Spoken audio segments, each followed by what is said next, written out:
This question comes from Corinthia, Greece. I've read that jojoba oil is able to penetrate the nail plate and that it helps to mix it with vitamin E to get that into the nail plate as well. If this is a matter of molecular size, how is the nail penetration possible with vitamin E? Isn't it more like trying to get a camel through the eye of a needle, or wouldn't it just remain on the surface of the nail? Well, first, I want to discuss some terminology. Vitamin E is a food supplement name for a substance that's properly called tocopherol. In other words, tocopherol is the correct cosmetic name that should appear on the label, and the term vitamin should only be used for foods and ingested nutritional supplements. I'll use the correct cosmetic ingredient name, of course, and so should manufacturers and marketers.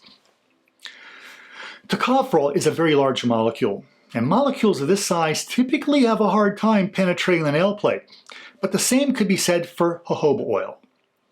Certain molecules found in jojoba oil have a very long, sleek shape rather than a large, bulky shape, which can really make a big difference.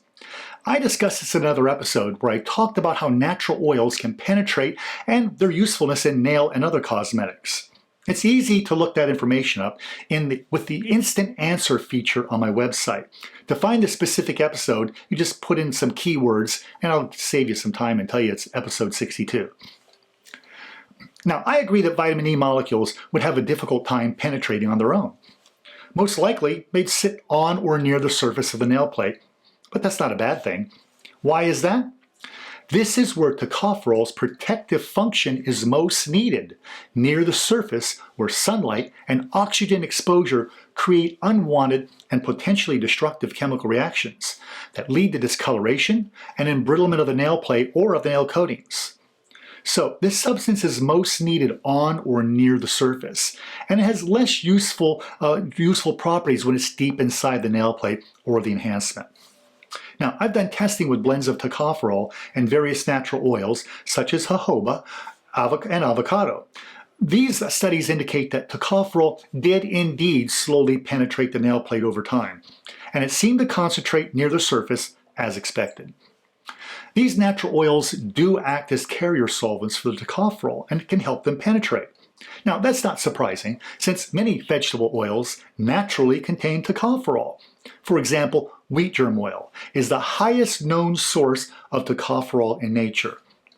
So I'm pretty confident saying that some tocopherol does absorb, but not large amounts. However, large amounts of tocopherol aren't needed, since tocopherol is highly effective in very low concentrations.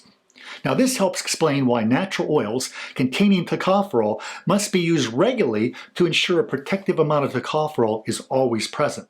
There are other reasons as well.